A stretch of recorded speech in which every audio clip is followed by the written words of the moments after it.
When a light breeze blows outside and the air cools down a bit, we immediately pull up our hoods, run home, and turn up the thermostat. Thanks to our modern comforts, we think of the cold as nothing more than a scene viewed from behind our windows. Now completely erase those heated homes, wool sweaters, and thermal jackets from your mind. I'm taking you back 115,000 years from today, to that brutal era when the last ice age began. When you open your eyes, everything is shrouded in a white blanket, stretching for kilometers. The thermometer reads exactly -65 degrees. It's so cold that any exposed human skin freezes and ceases to function within just a few minutes. The moment you breathe, the moisture in your lungs turns to ice, causing pain as if your chest were being torn apart. What's more, our frail ancestor Grug didn't have the thick bones or wide nasal passages that made his Neanderthal cousins resistant to the cold. That's why, for Grug, standing in the midst of that freezing whiteness, survival wasn't a matter of luck, it was entirely a matter of physics and mechanical engineering. If he hadn't known how to manage the next few hours, the human race would have withered away right there before it even began. But how? How did these people, with no modern technology, manage to keep their body temperature steady at 37 degrees in air so cold it could freeze blood in their veins? Let's take a closer look at some of history's most primitive, yet most flawless survival mechanisms. The first rule of surviving at -65 degrees is to build an impenetrable wall between yourself and the freezing air outside. However, what Grug and his tribe did wasn't just layering on fur coats, because a thick pelt worn haphazardly lets the wind seep through and will freeze you to death the moment you break a sweat. What our ancestors discovered was the microclimate insulation mechanism, which is still used today, even in spacesuits. People learned to process animal hides into 3 distinct layers. Each layer served a completely different purpose, and even the slightest mistake meant certain death. The process began by stripping the skin from the hunted animal. Grug and his friends used sharp flint tools to scrape away all the flesh and fat from the hide. If that fat was not removed, the hide would harden, rot, and turn into an inflexible mass in the freezing air. The scraped hides were dried in the wind and pounded with stones until softened, then sewn together using bone needles and fine fibers made from plant fibers or animal tendons. It was this meticulous craftsmanship that produced history's first true engineering marvel. The innermost layer was made from the soft, fine fur of animals such as deer, with the fur side in direct contact with the skin.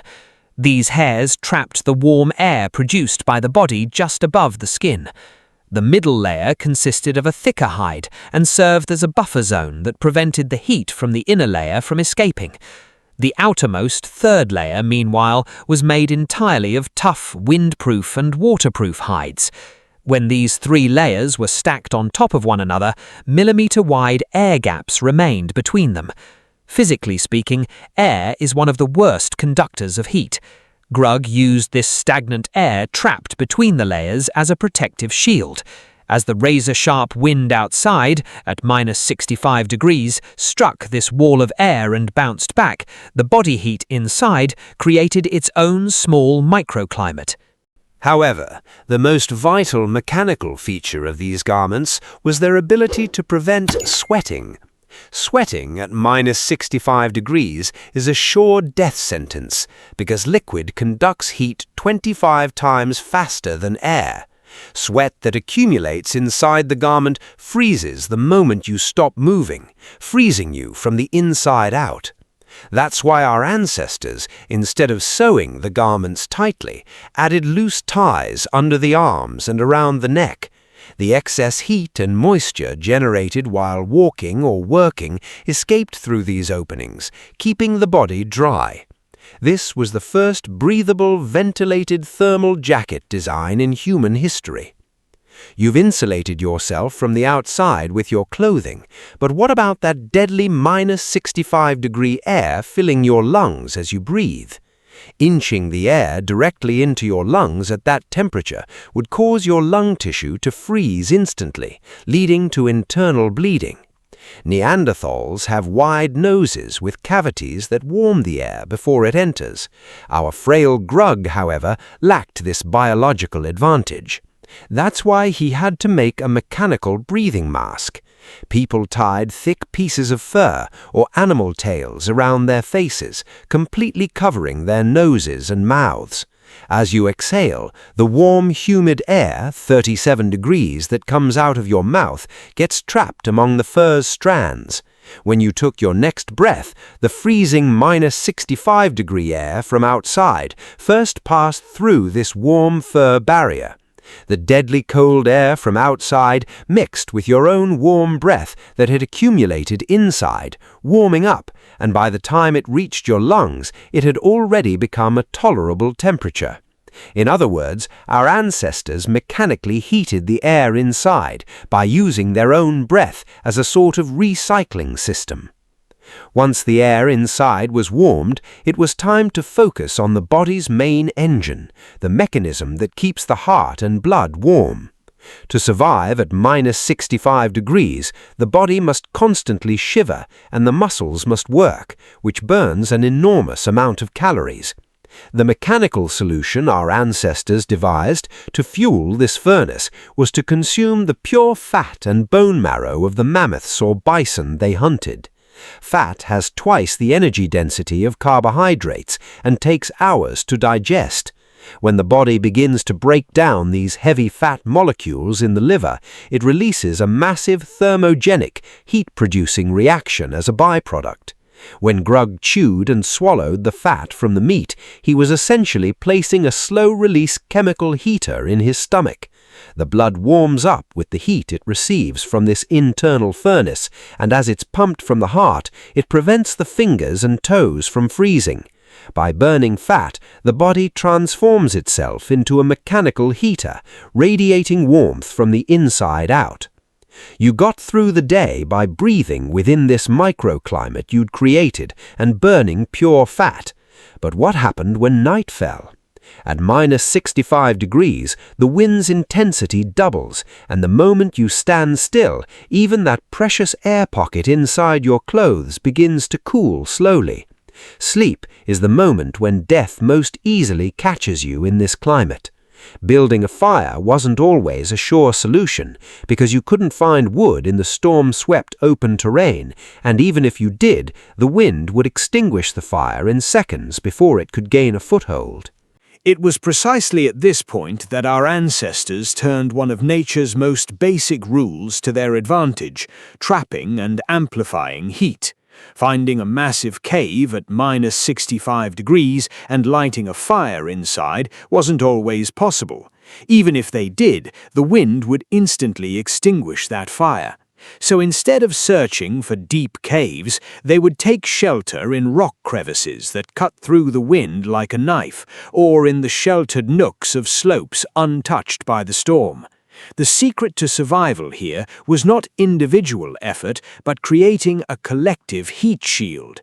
The 30 or 40 people in the tribe would squeeze into that tiny crevice and huddle together as if they were a single body.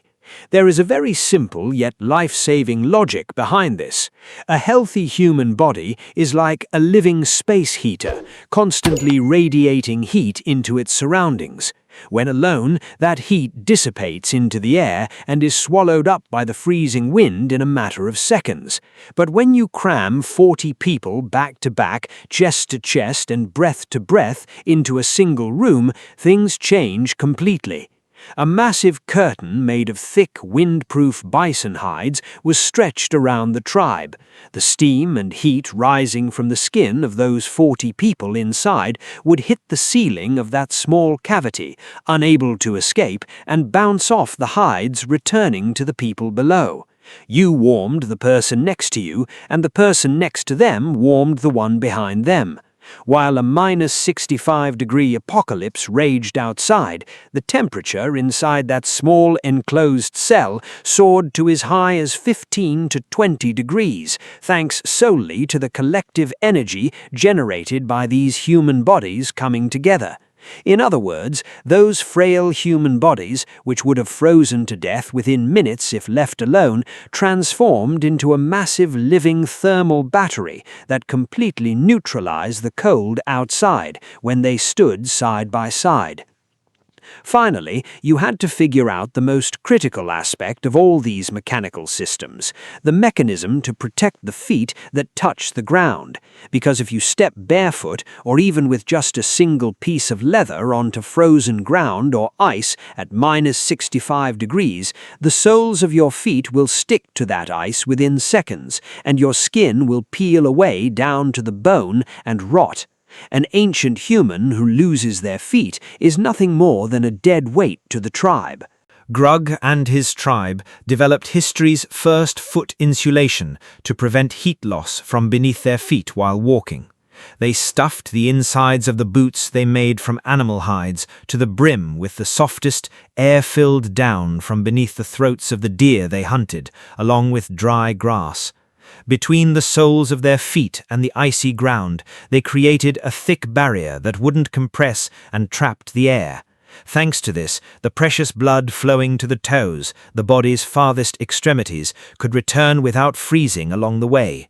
There were layers upon layers of compressed, still air, fur masks that covered the face and recirculated breath, pure animal fats used to fuel the indoor fire, and thermal battery chambers that combined the body heat of 40 people. Our ancestors did not survive that 65-degree hell by chance or magic, nor did they rely on a thick coat of fur or a massive build like their Neanderthal cousins. They had only one weapon, a bond strong enough to cling to a friend beside them, and a stubborn mind capable of finding a way out in pitch darkness. The foundation of the insulation technologies and thermal clothing we proudly use in our most expensive winter coats today was actually laid 115,000 years ago in the minds of Grug and his friends, shivering in that carrion-scented, freezing rock shelter. And thousands of years later, today, it is only because they didn't fall asleep that night and held each other tightly that we are here, listening to this story in our warm rooms. If the primitive engineering genius that Grug and his tribe built in that freezing hell has amazed you too, you can pay a small tribute to our ancestors by clicking the like button below. And don't forget to subscribe to the Cave Wall. We'll keep carving new stories into the Cave Wall. See you in our next Cave Wall post. Take care of yourselves, and most importantly, always stay warm.